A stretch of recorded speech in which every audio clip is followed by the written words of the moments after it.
The wind was a living thing, a malevolent spirit clawing at the solitary cabin perched on the high mountain pass, its howl a symphony of desolation that Elias knew too well.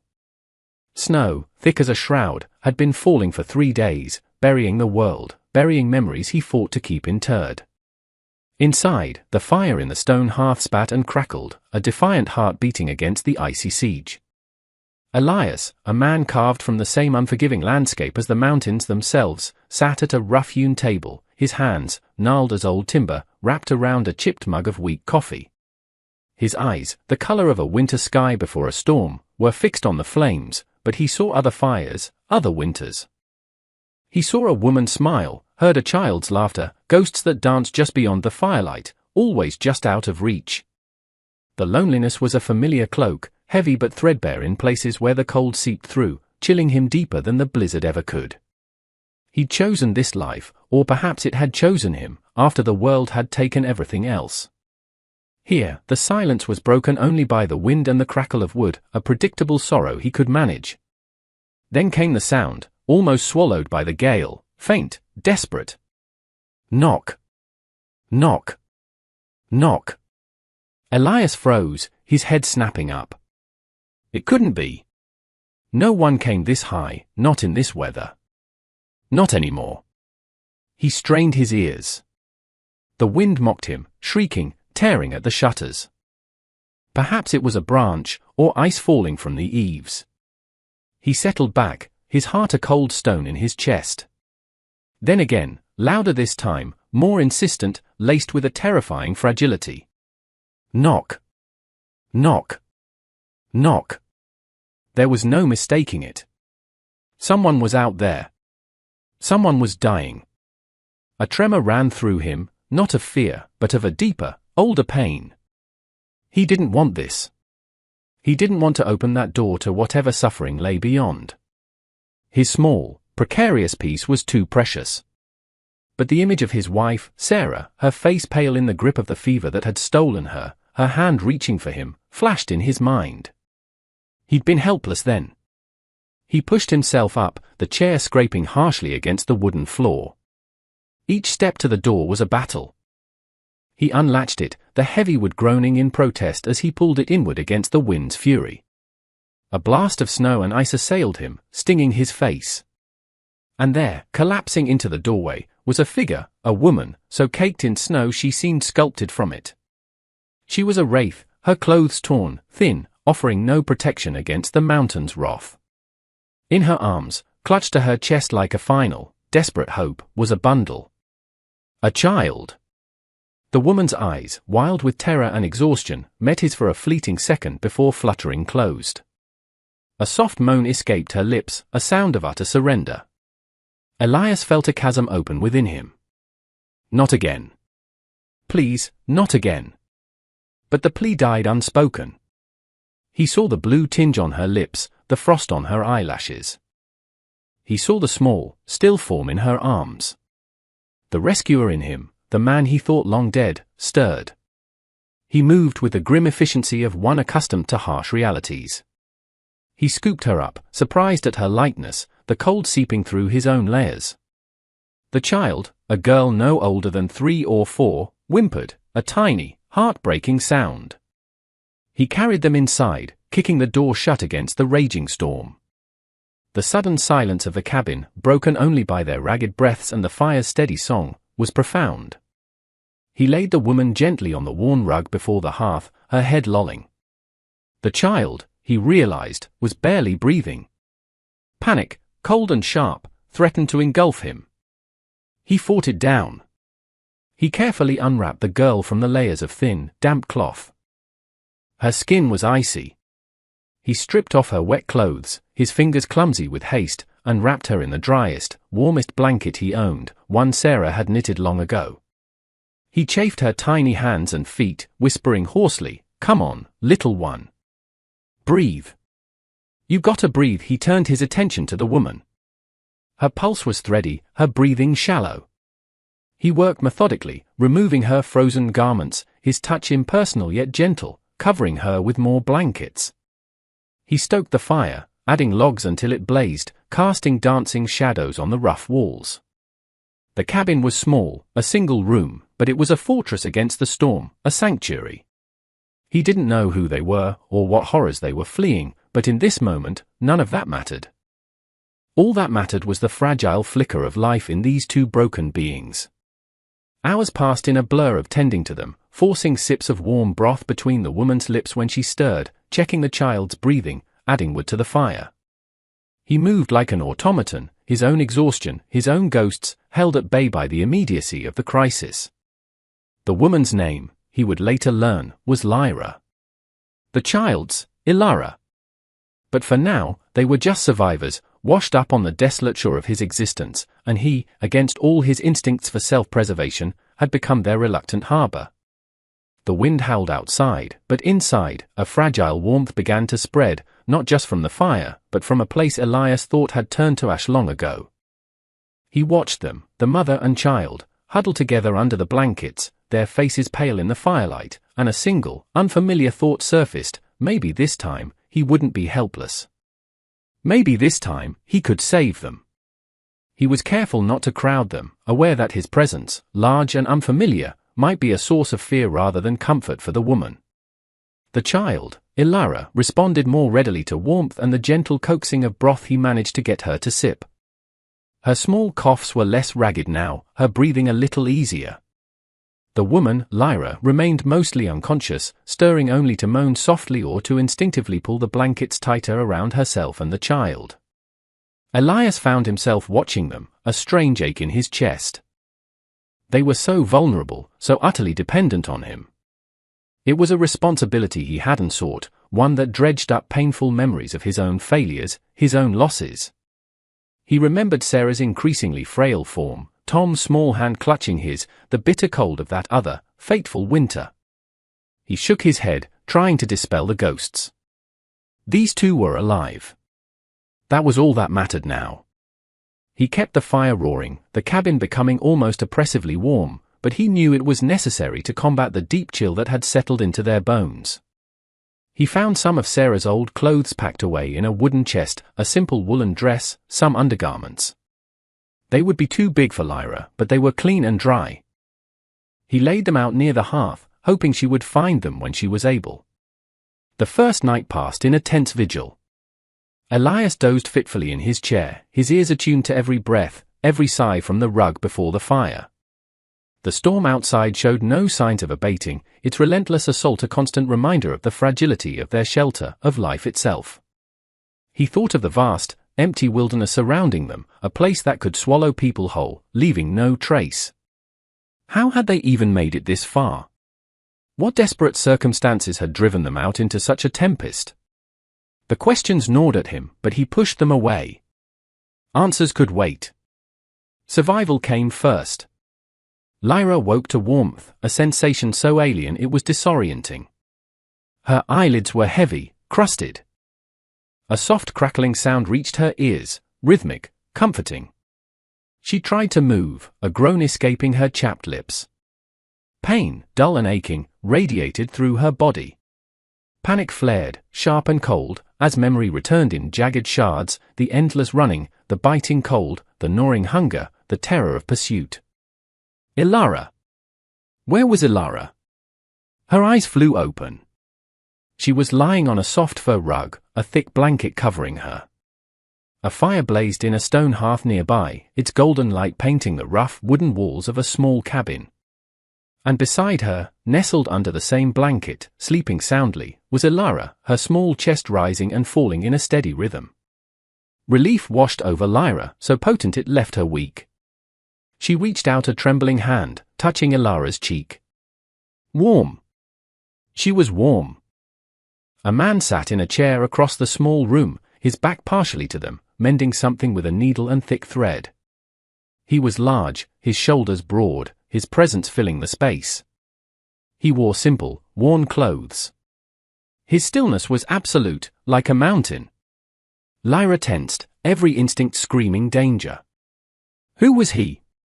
Where were they? The men who hunted them, had he found them for them?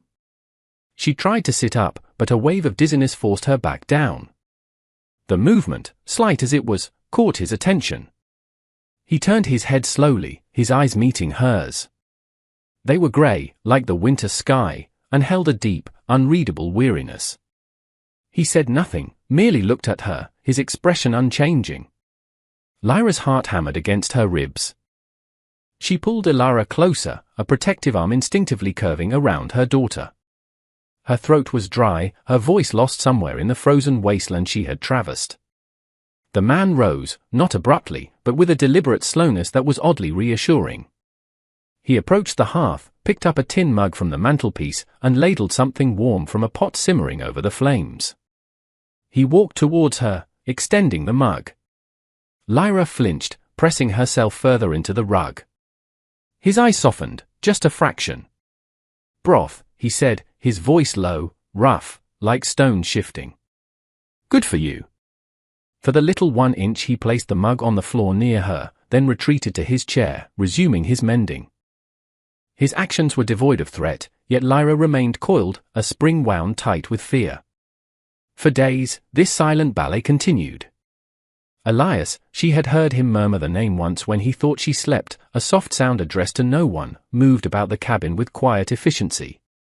He tended the fire, brought them food, water. He never pressed her, never asked questions. He would leave small portions of cooked rabbit or stewed berries near them, then return to his own tasks, chopping wood outside, checking his snares, always within sight of the cabin but giving them space. His silence was a strange comfort. The men who had pursued her were never silent. Their voices, their laughter, had been weapons. This man's quiet was a shield. Ilara, with the innocent resilience of childhood, was the first to thaw. After a few days, her fear began to recede, replaced by a child's natural curiosity. She would watch Elias with wide, solemn eyes as he whittled a piece of wood or cleaned his old rifle. One morning, while Lyra drifted in a restless, pain-filled sleep, Ilara, drawn by the rhythmic tap-tap-tap of Elias' carving, toddled over to him. Lyra woke with a start, her breath catching in her throat, to see Ilara standing beside Elias's chair, her tiny hand tentatively reaching for a wood shaving. Elias had frozen, the knife still in his hand. He looked at Ilara, then at Lyra, his expression unreadable. Lyra's heart pounded. But Elias simply put down his knife and the piece of wood.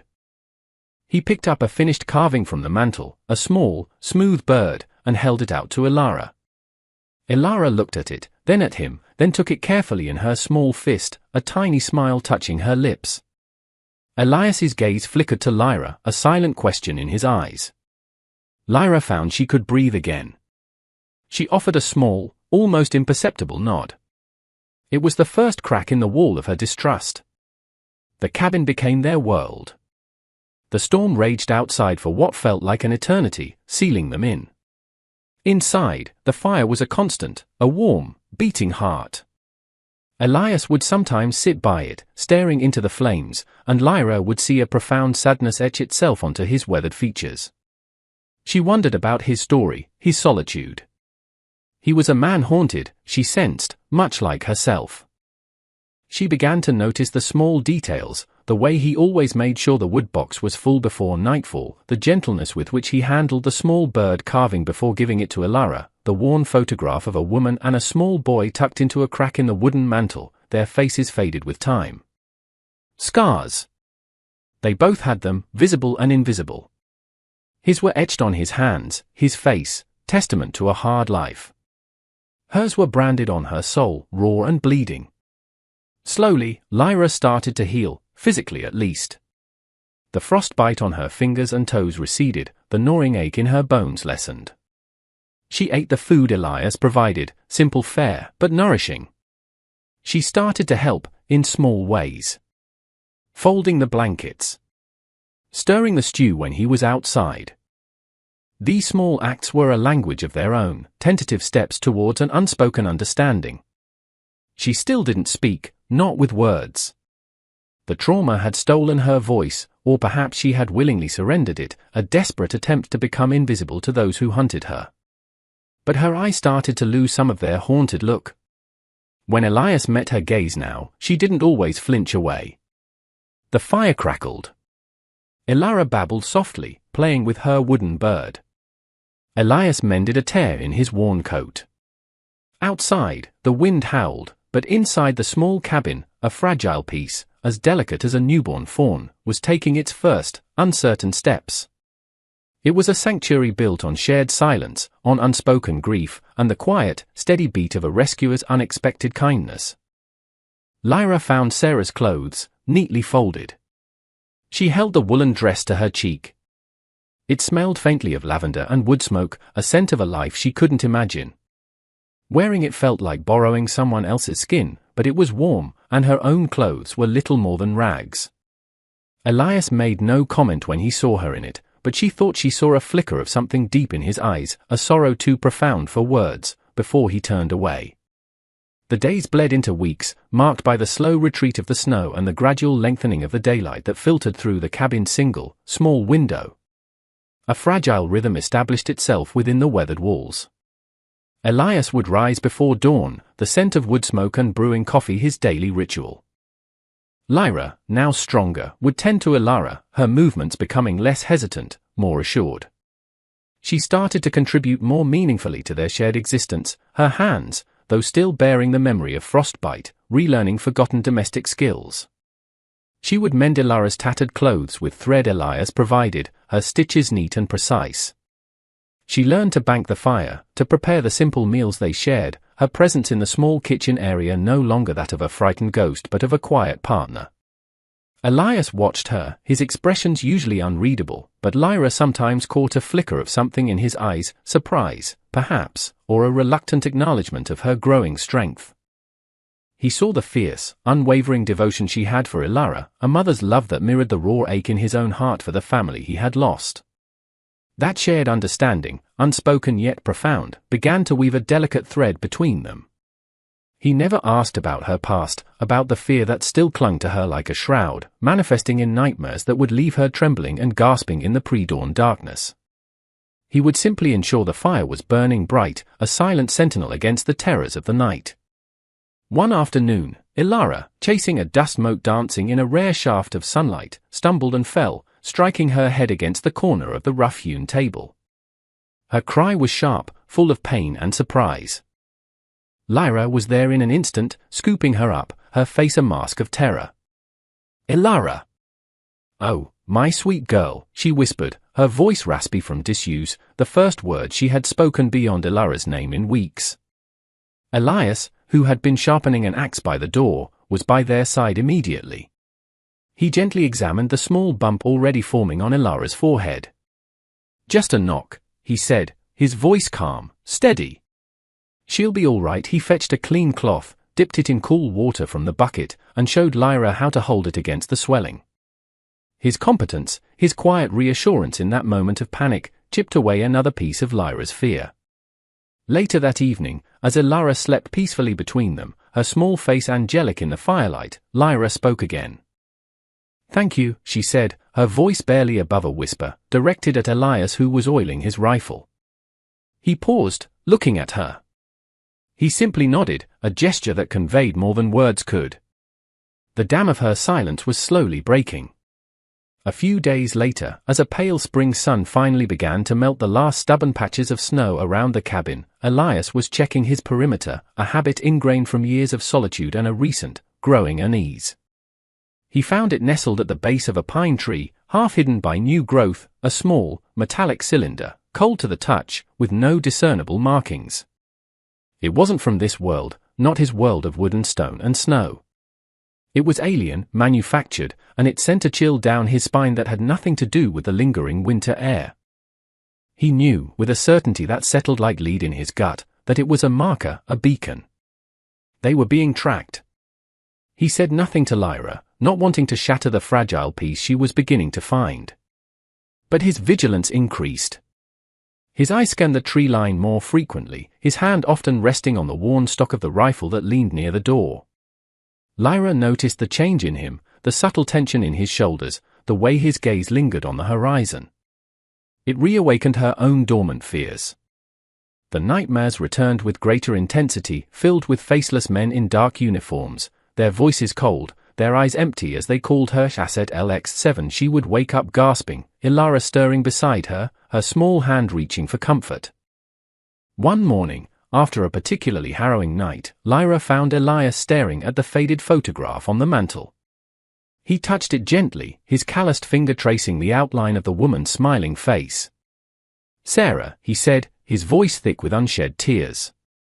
"My wife." And little Tom, he didn't look at Lyra, just continued to stare at the photograph. The fever took them. Winter like this one, years ago, Lyra's heart ached for him. She understood loss. She understood grief. She reached out, her hand hesitating before lightly touching his arm. "I'm sorry," she whispered. He turned then, his grey eyes filled with a profound sadness, but also a flicker of something else, gratitude, perhaps, for her shared sorrow. He covered her hand with his own for a brief moment. "Stay," he said, his voice rough. "You and the little one. Stay as long as you need. You're safe here." The word safe hung in the air, a promise, a hope. But even as he said it, the image of the metallic cylinder flashed in his mind. Safety was a fragile thing, easily shattered. He knew the whispers of her past were growing louder, drawing closer, and soon, the sanctuary he had offered would be tested. Elara, too, was growing accustomed to Elias's quiet presence.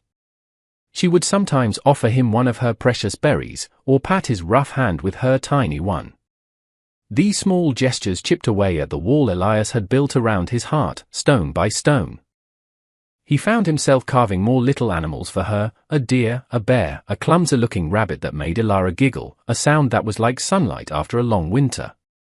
Each giggle, each small smile, was a balm to his old wounds, though he would never have admitted it, even to himself. He began to teach Lyra, through actions rather than words, how to set simple snares, how to identify edible plants now emerging from the thawing earth. She was a quick learner, her desperation to provide for Elara a powerful motivator. He recognized her resilience, the steel core beneath her fragile exterior. It reminded him of Sarah, in a way that was both painful and comforting. The cabin, once a tomb of his memories, was slowly, almost imperceptibly, coming back to life. The air grew heavy in the days that followed, thick with unspoken anxieties. Spring was unfurling its tentative green fingers across the mountainside, yet a chill deeper than winter's lingered around the cabin. Elias patrolled the perimeter with increasing frequency, his rifle a near-constant companion. He found another metallic cylinder, then a third, each one closer than the last, like a tightening noose. He knew they were coming. Lyra, attuned to his grim watchfulness, felt her old terrors resurface, coiling in her stomach like cold serpents. The fragile sense of security she had painstakingly built began to crumble. She clung to Elara, her love for her daughter a fierce, protective fire against the encroaching darkness. She found herself speaking more, her voice gaining strength, as if the act of naming her fears, even just to herself in hushed whispers, gave her some small measure of control. She told Elias snippets of her past, fragmented and disjointed, like pieces of a shattered mirror reflecting a horrifying landscape. She spoke of sterile facilities, of cold, impersonal beings she called her handlers, of a life where she was not a person but a possession, valued only for a rare genetic marker Elara had inherited. She had escaped with her daughter, seeking not freedom, for she didn't know if such a thing truly existed for them, but simply a chance for Elara to live, to breathe air untainted by their pursuer's sterile control.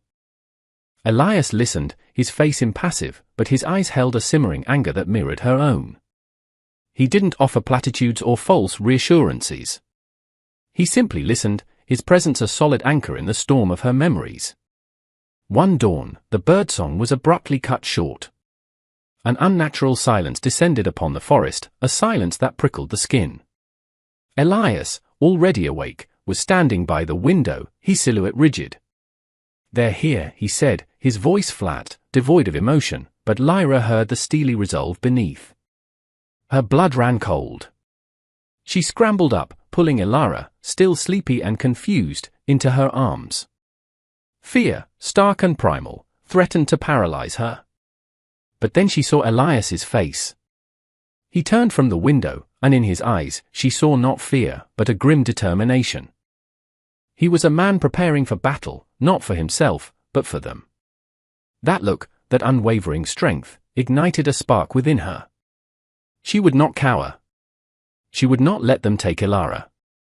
Not again. 3 figures emerged from the tree line, moving with an unnerving, synchronized grace. They wore dark, nondescript uniforms that seemed to absorb the pale morning light. Their faces were obscured by visored helmets, rendering them impersonal, inhuman. The trackers. They stopped a short distance from the cabin, their movements precise, economical. One of them, slightly taller than the others, stepped forward. A synthesized voice, devoid of inflection, cut through the quiet air.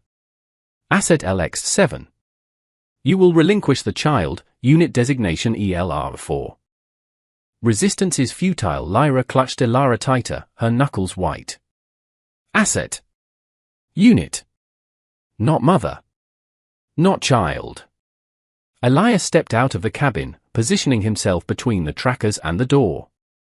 His old rifle was held loosely in his hands, but his stance was anything but casual. She's not an asset, Elias said, his voice quiet but carrying clearly in the still air. She's a woman. And this is her home. You're not welcome here. The lead tracker tilted its head, a gesture that was somehow more menacing than any overt threat. This does not concern you, civilian. Step aside, it concerns me, Elias stated, his gaze unwavering. They stay with me, inside. Lyra watched, her heart pounding. The old instinct to flee, to hide, warred with a new, unfamiliar courage. Elias was standing against them, for them. He was one man against 3, against a force she knew to be ruthless and technologically superior. She looked down at Elara, at her innocent face, her trusting eyes. And she knew she couldn't just watch. She had to do something. The lead tracker raised a hand, and the other 2 fanned out, their movements fluid, predatory. Final warning, civilian. Elias didn't flinch. You'll have to go through me. The confrontation was swift, brutal, and almost silent. The trackers moved with disciplined speed, but Elias knew this land, every rock, every tree. He used the terrain to his advantage, his movements honed by years of survival. It wasn't a firefight in the traditional sense. The trackers seemed to favor incapacitation over outright lethality, their weapons emitting brief, high-pitched whines. One of them lunged at Elias. He sidestepped, bringing the butt of his rifle up in a powerful arc, catching the tracker under the chin. The figure stumbled back, momentarily disoriented. But another was already moving, flanking him. Suddenly, a piercing scream ripped through the air. Not from Elara, but from Lyra. She burst from the cabin, a burning log held precariously in her hands, its end glowing fiercely. Leave him alone, she shrieked, her voice raw with desperation and fury. She thrust the burning log towards the tracker advancing on Elias's blind side. The tracker, surprised by her sudden appearance and the primitive weapon, recoiled, shielding its visor from the heat and sparks. The momentary distraction was all Elias needed. He whirled, his rifle speaking once, a deafening roar that echoed through the mountains. It wasn't a killing shot, but it struck the tracker's weapon, sending it spinning away. The lead tracker, seeing its advantage waning, its targets proving more resilient than anticipated, made a decisive move towards the cabin door, towards Elara. The child, its synthesized voice commanded. Lyra screamed again, dropping the log and throwing herself in front of the doorway, a desperate, human shield. Elias saw the red glint of a targeting laser appear on Lyra's chest. There was no time. He lunged, tackling Lyra and himself to the ground, just as a searing beam of energy shot past where she had stood, charring the door frame. He rolled, coming up on one knee, and fired again. This time, his aim was true. The lead tracker staggered, its movements becoming erratic, before collapsing heavily to the ground, systems failing. The remaining tracker, seeing its leader fall and facing 2 unexpectedly fierce opponents, paused. Its helmeted head swiveled between Elias and the fallen leader. Then, with the same unnerving efficiency it had displayed upon arrival, it turned and retreated back into the trees, disappearing as silently as it had come. Silence descended again, broken only by Lyra's ragged sobs and Elara's frightened whimpers from inside the cabin. Elias rose slowly, his body aching, his ears ringing. He looked at Lyra, who was pushing herself up, her face smudged with soot, her eyes wide with a mixture of terror and triumph. She had found her voice. She had found her strength. She had fought. He moved quickly to the fallen tracker, ensuring it was truly disabled, its strange technology beyond his full comprehension but clearly inoperative. The forest was eerily quiet now, the echo of the rifle shot fading into the vastness of the mountains.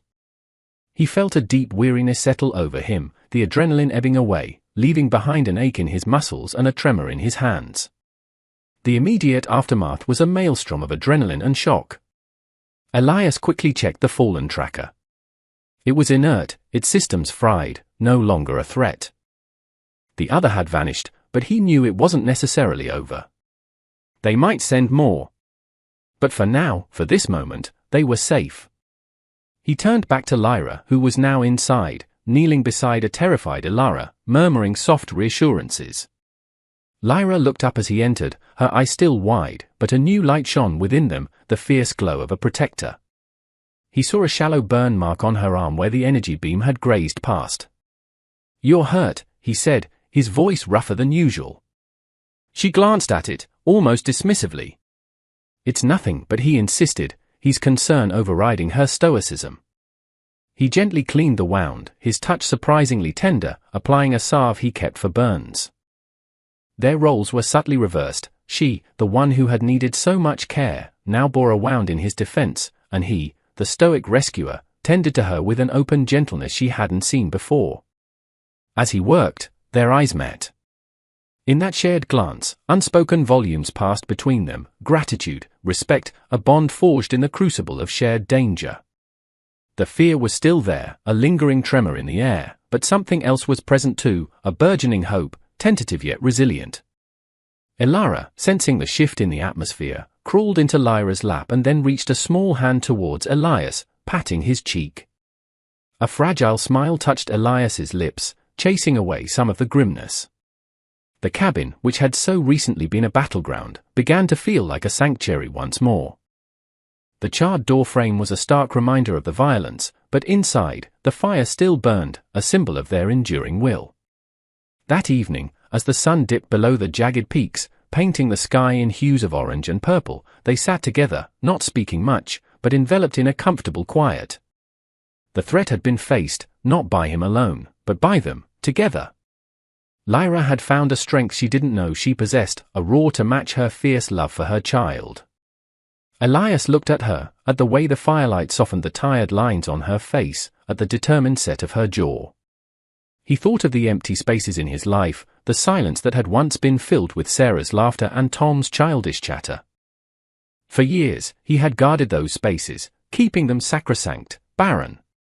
But now, Lyra and Ilara were here, filling the cabin not just with their presence, but with a warmth that was slowly, undeniably, thawing the ice around his heart.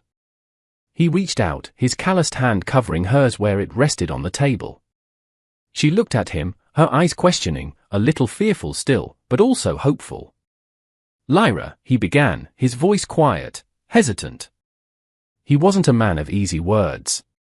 He thought of all the things he wanted to say, of the future he hadn't dared to imagine until now. He remembered the title he'd seen in a forgotten, dog-eared book from his past, a romantic notion he'd once scoffed at, but now felt profoundly true.